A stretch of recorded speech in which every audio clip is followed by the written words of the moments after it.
मासपरायण 10वां विश्राम। दूध, शरबत, ठंडाई, जल आदि से भरकर सोने के कलश तथा जिनका वर्णन नहीं हो सकता है, ऐसे अमृत के समान भांति भांति के सब पकवानों से भरे हुए परात, थाल आदि अनेक प्रकार के सुंदर बर्तन, उत्तम फल तथा अनेकों सुंदर वस्तुएं राजा ने हर्षित होकर भेंट के लिए भेजी। गहने, कपड़े, नाना प्रकार के मूल्यवान मणियां, रत्न, पक्षी, पशु, घोड़े, हाथी और बहुत तरह की सवारियां तथा बहुत प्रकार के सुगंधित एवं सुहावने मंगल द्रव्य और सगुन के पदार्थ राजा ने भेजे। दही, चौड़ा और अगणित उपहार की चीजें कावरों में भर भर कर कहरा चले। अगवानी करने वालों को जब बारात दिखाई दी तब उनके हृदय में आनंद छा गया और शरीर रोमांच भर गया। अगवानों को सज धज के साथ देखकर बारातियों ने प्रसन्न होकर नगाड़े बजाए। बाराती तथा अगवानियों में से कुछ लोग परस्पर मिलने के लिए हर्ष के मारे बाग छोड़कर सरपट दौड़ चले और ऐसे मिले मानो आनंद के दो समुद्र मर्यादा छोड़कर मिलते हो। देव सुंदरिया फूल बरसा कर गीत गा रही है और देवता आनंदित होकर नगाड़े बजा रहे हैं। अगवानी में आए हुए उन लोगों ने सब चीजें दशरथ जी के आगे रख दी और अत्यंत प्रेम से विनती की। राजा दशरथ ने प्रेम सहित सब वस्तुएं ले ली। फिर उनकी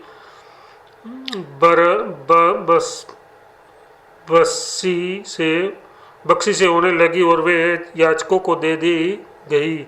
तदनंतर पूजा, आदर, सत्कार और बढ़ाई करके अगवान लोग उनको जनवास की ओर ले चले। विलक्षण वस्त्रों के पावड़े पड़ रहे हैं जिन्हें देखकर कुबेर भी अपने धन का अभिमान छोड़ देते हैं। बड़ा सुंदर जनवासा दिया गया जहाँ सबको सब प्रकार का सुविधा था। सीता जी ने बारात जनकपुर में आई जानकर अपनी कुछ महिमा प्रकट करके दिखलाई। हृदय में स्मरण कर सब सिद्धियों को बुलाया और उन्हें राजा दशरथ जी के मेहमानी करने के लिए भेजा। सीता जी की आज्ञा सुनकर सब सिद्धियां जहाँ जनवासा था वह सारी संपदा, सुख और इंद्रपुरी के भोग विलास को लिए हुए गई। बारातियों ने अपने अपने ठहरने के स्थान देखे तो वहाँ देवताओं के सब सुखों को सब प्रकार से सुलभ पाया। इससे ईश्वरी का कुछ भी भेद कोई जान न सका। सब जनक जी की बड़ाई कर रहे हैं। श्री रघुनाथ जी ये सब सीता जी की महिमा जानकर और उनका प्रेम पहचान कर हृदय में हर्षित हुए। पिता दशरथ जी के आने का समाचार सुनकर दोनों भाइयों के हृदय में महान आनंद समाता न था।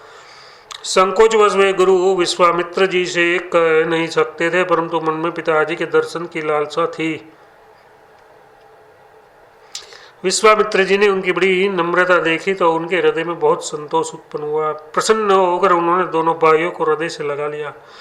उनका शरीर पुलकित हो गया और नेत्रों में प्रेमाश्रुओं का जल भर आया। वे उन जनवासे को चले जहाँ दशरथ जी थे, मानो सरोवर प्यासे की ओर लक्ष्य करके चला हो। जब राजा दशरथ जी ने पुत्रों सहित मुनि को आते देखा तब वे हर्षित होकर उठे और सुख के समुद्र में थाकसी लेते हुए चले। पृथ्वीपति दशरथ जी ने मुनि की चरण धूलि को बारंबार सिर पर चढ़ाकर उनको दंडवत प्रणाम किया। विश्वामित्र जी ने राजा को उठाकर हृदय से लगा लिया और आशीर्वाद देकर कुशल पूछी। फिर दोनों भाइयों को दंडवत प्रणाम करते देखकर राजा ने हृदय में सुख समाया नहीं। पुत्र को उठाकर हृदय से लगाकर उन्होंने अपने विनियोग जनित दुस्सह दुख को मिटाया, मानो मृतक शरीर को प्राण मिल गया हो। फिर उन्होंने वशिष्ठ जी के चरणों में सिर नवाया। मुनिश्रेष्ठ ने प्रेम के आनंद में उन्हें हृदय से लगा लिया। उन दोनों भाइयों ने सब ब्राह्मणों की वंदना की और मन भाए आशीर्वाद पाए। भरत जी ने छोटे भाई शत्रुघ्न सहित श्री रामचंद्र जी को प्रणाम किया। श्री राम जी ने उन्हें उठाकर हृदय से लगा लिया।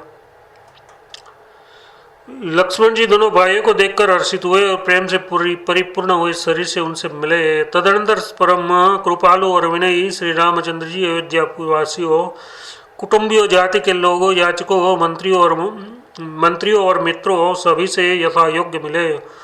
श्री रामचंद्र जी को देखकर बारात शीतल हुई। राम के वियोग में सबके हृदय में जो आग जल रही थी वह शांत हो गई। प्रीति की रीति बखानी नहीं हो सकता। राजा के पास चारों पुत्र ऐसा शोभा पा रहे हैं मानो धर्म अर्थ काम और मोक्ष शरीर धारण किए हुए हो। पुत्रों सहित दशरथ जी को देखकर नगर के स्त्री पुरुष बहुत ही प्रसन्न हो रहे हैं। आकाश में देवता फूलों की वर्षा करके नगाड़े बजा रहे हैं और अप्सराएं गा गा कर नाच रही है। अगवानी में आए हुए सतानंद जी, अन्य ब्राह्मण मंत्रीगण, मागध सूत, विद्वान और भाटों ने बारात सहित राजा दशरथ जी का आदर सत्कार किया। फिर आज्ञा लेकर वे वापस लौटे। बारात लगने के दिन से पहले आ गई, इससे जनकपुरी में अधिक आनंद छा गया है। इससे जनकपुरी में अधिक आनंद छा रहा है। सब लोग ब्रह्मानंद प्राप्त कर रहे हो और विधाता से मानकर कहते हैं कि दिन रात बड़े हो जाए। श्री रामचंद्र जी और सीता जी सुंदरता की सीमा है और दोनों भाई पुण्य की सीमा है। जहाँ जहाँ जनकपुर वासी स्त्री पुरुषों के समूह इकट्ठे हो रोकर कहीं यही कह रहे हैं, जनक जी के सुकृत्य मतलब पुण्य की मूर्ति जानकी जी है और दशरथ जी के सुकृत्य देह धारण किए हुए श्री राम जी है। इन दोनों राजाओं के समान किसी ने शिव जी की आराधना नहीं की और न इनके समान किसी ने फल ही पाए। इनके समान जगत में न कोई हुआ, न हो कहीं है, न होने का ही है। हम सब भी संपूर्ण पुण्यों की राशि है जो जगत में जन्म लेकर जनकपुरी के निवासी हुए और जिन्होंने जानकी जी और श्री रामचंद्र जी की छवि देखी है। हमारे सरीखा विशेष पुण्यात्मक कौन होगा। और अब हम श्री रघुनाथ जी का विवाह देखेंगे और भली भांति नेत्रों का लाभ लेंगे। कोयल के समान मधुर बोलने वाली स्त्रियां आपस में कहती है कि सह सुंदर नेत्रों वाली इस विवाह में बड़ा लाभ है। बड़े भाग्य से विधाता ने सब बात बना दी है। ये दोनों भाई हमारे नेत्रों के अतिथि हुआ करेंगे। जनक जी स्नेहवश बार बार सीता जी को बुलाएंगे और करोड़ों कामदेवों के समान सुंदर दोनों भाई सीता जी को लेने विदा कराने आया करेंगे। तब उनकी अनेकों प्रकार से पहचान होगी। सखी ऐसी ससुराल की से प्यारी न होगी। तब हम सब नगर निवासी श्री राम लक्ष्मण को देख देख कर सुखी होंगे। ऐसा कि जैसा श्री राम लक्ष्मण का जोड़ा है वैसा ही दो कुमार राजा के साथ और भी है। वे भी एक श्याम और दूसरे गौर वर्ण के हैं। उनमें भी एक अंग बहुत सुंदर है। जो लोग उन्हें देख आए हैं वे सब यही कहते हैं। एक ने कहा मैंने आज ही उन्हें देखा है, इतने सुंदर है मानो ब्रह्मा जी ने उन्हें अपने हाथों संवारा हो। भरत तो श्री रामचंद्र जी की ही सकल सूरत के है। स्त्री पुरुष उन्हें सहसा पहचान नहीं सकते। लक्ष्मण और शत्रुघ्न दोनों का एक रूप है। दोनों के नख से शिखा पर तक सभी अंग अनुपम है। मन को बड़े अच्छे लगते हैं पर सुख मुख से उनका वर्णन नहीं हो सकता। उनकी उपमा के योग्य तीनों लोकों में कोई नहीं है। दास तुलसी कहता है कवि और कोविद मतलब विद्वान कहते हैं उनकी उपमा कहीं कोई नहीं है। बल विनय विद्याशील और शोभा के समुद्र इनके समान यही है। जनकपुर की सब स्त्रियां आंचल फैलाकर विधाता को ये वचन विनती सुनाती है कि चारों भाइयों का विवाह इसी नगर में हो और हम सब सुंदर मंगल गावे। नेत्रों में प्रेमांसुओं का जल भरकर पुलकित शरीर से स्त्रियां आपस में कह रही है कि सखी दोनों राजा पुण्य के समुद्र है। त्रिपुरारी शिव जी सब मनोरथ पूर्ण करेंगे। इस प्रकार सब मनोरथ कर रही है और हृदय को उमंग कर उत्साहपूर्वक आनंद से भर रही है। सीता जी के स्वयंवर में जो राजा आए थे उन्होंने भी चारों भाइयों को देखकर मुख सुख पाया। श्री रामचंद्र जी का निर्मल और महान यश कहते हुए राजा लोग अपने अपने घर गए। इस प्रकार कुछ दिन बीत गए। जनकपुर निवासी और बाराती सभी बड़े आनंदित है। मंगलों का मूल लग्न का दिन आ गया। हेमंत ऋतु और सुहावना अगहन का महीना था। ग्रह तिथि नक्षत्र और योग और वार श्रेष्ठ थे। लग्न मुहूर्त शोध कर ब्रह्मा जी ने उस पर विचार किया और उस लग्न पत्रिका को नारद जी के हाथ जनक जी के यहाँ भेज दिया। जनक जी के ज्योतिषियों ने भी वही गणना कर रखी थी। जब सब लोगों ने ये बात सुनी तब वे कहने लगे, यहाँ के ज्योतिष भी ब्रह्मा ही है। निर्मल और सभी सुंदर मंगलों की मूल गोधोलों की पवित्र वेला आ गई और अनुकूल सुकन होने लगे। ये जानकर ब्राह्मणों ने जनक जी से कहा। तब राजा जनक ने पुरोहित सतानंद जी से कहा कि अब देर क्या करना है, देर का क्या कारण है। तब सतानंद जी ने मंत्रियों को बुलाया। वे सब मंगल का सामान सज कर ले आए। शंख नगाड़े ढोल और बहुत से बाजे बजने लगे तथा मंगल कलश और शुभ शकुन की वस्तुएं दही दूर्वा आदि सजाई गई। सुंदर सुहागिन स्त्रियां गीत गा रही है और पवित्र ब्राह्मण वेद की ध्वनि कर रहे हैं। सब लोग इस प्रकार आदर पूर्वक बारात को लेने चले और जहाँ बारातियों का जनवासा था वहाँ गए। अवधपति दशरथ जी का समाज वैभव देखकर उनको देवराज इंद्र भी बहुत ही तुच्छ लगने लगे। उन्होंने जाकर विनंती की, समय हो गया, अब पधारिए। ये सुनते ही नगाड़ों पर चोट पड़ी। गुरु वशिष्ठ जी से पूछकर और गुरु कुल की सब रीतियों को करके राजा दशरथ जी मुनियों और साधुओं के समाज को साथ लेकर चले। अवध नरेश दशरथ जी का भाग्य और वैभव देखकर अपना जन्म व्यर्थ समझकर ब्रह्मा जी और देवता हजारों मुखों से उनकी सराहना करने लगे। देवगण सुंदर मंगल का अवसर जानकर नगाड़े बजाकर फूल बरसाते हैं। शिव जी, ब्रह्मा जी आदि देववृंद युद्ध मतलब टोलियां बना कर विमानों पर जा चढ़े और प्रेम से पुलकित शरीर हो तथा हृदय में उत्साह भरकर श्री रामचंद्र का विवाह देखने चले। जनकपुर को देखकर देवता इतने अनुरक्त हो गए कि उन सबको अपने अपने लोक बहुत तुच्छ लगने लगे। विचित्र मंडप को तथा नाना प्रकार की सब अलौकिक रचनाओं के वे चकित होकर रह गए हैं। नगर के स्त्री पुरुष रूप के भंडार सुघड़ श्रेष्ठ धर्मात्मा सुशील और सुजान है। उन्हें देखकर सब देवता और देवांगना ऐसे प्रभावहीन हो गए जैसे चंद्रमा के उजालियों में तारागण फीके पड़ जाते हैं। ब्रह्मा जी को विशेष आश्चर्य हुआ क्योंकि वहाँ उन्होंने अपनी कोई करनी रचना तो कहीं देखी ही नहीं। तब शिवजी ने जब ब्रह्म देवताओं को समझाया कि तुम लोग आश्चर्य में मत भूलो, धीरज धरकर विचार तो करो कि ये भगवान की महिमा मई निज शक्ति श्री सीता जी का और अखिल ब्रह्मांडों के परमेश्वर साक्षात भगवान श्री रामचंद्र जी का विवाह है।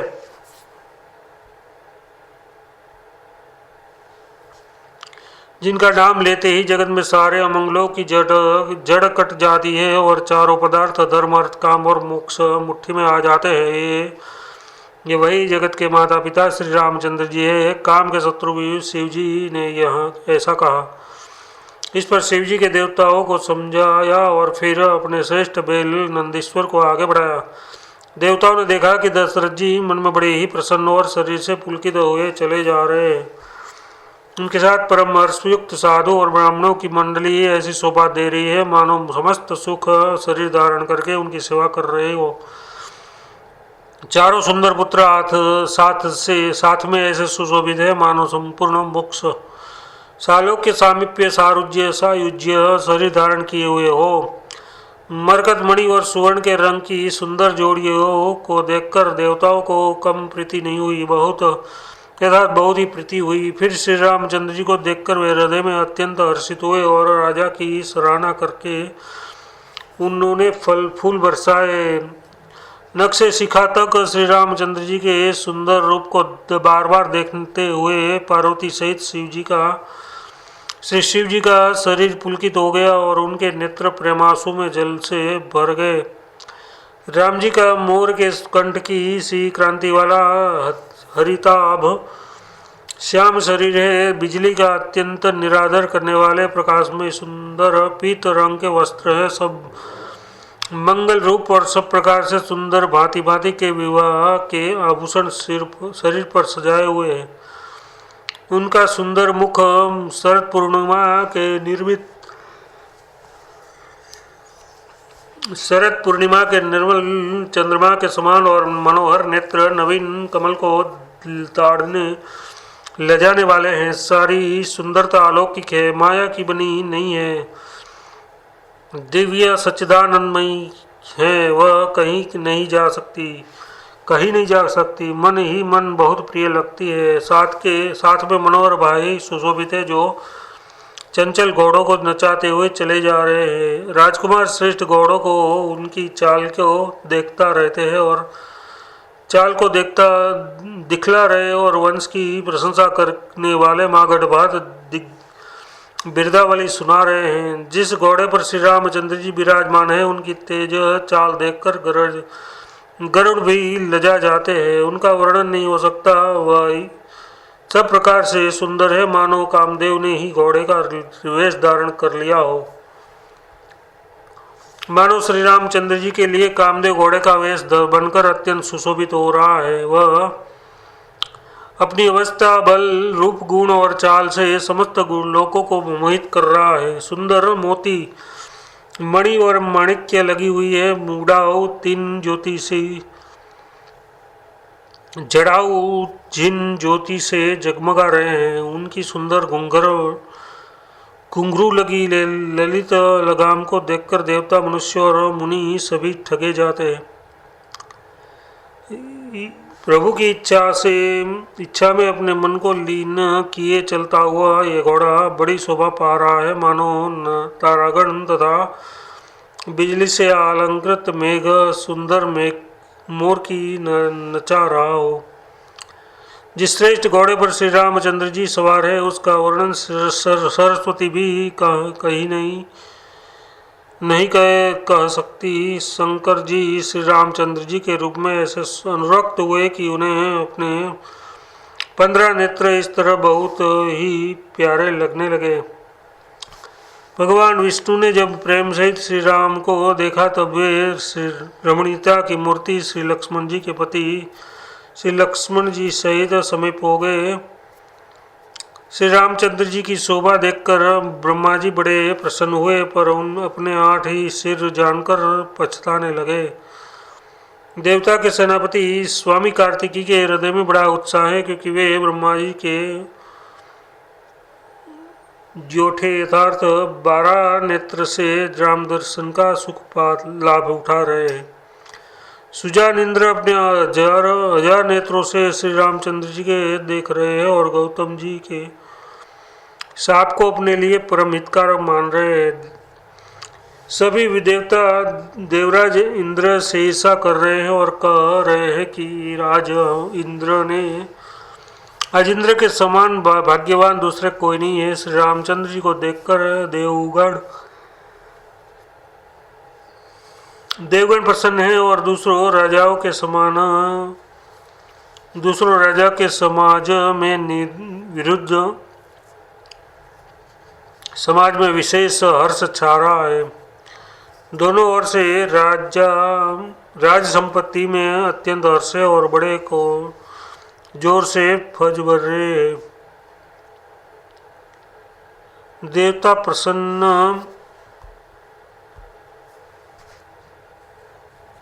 होकर और रघुकुल मणि श्री रामचंद्र जी की जय हो जय हो जय हो कहकर सब फूल बरसा रहे हैं। इस प्रकार बारात को आती हुई जानकर बहुत प्रकार से बाजे बजने लगे और सुहागिन स्त्रियों को बुलाकर परछान के लिए मंगलमय सजने लगी।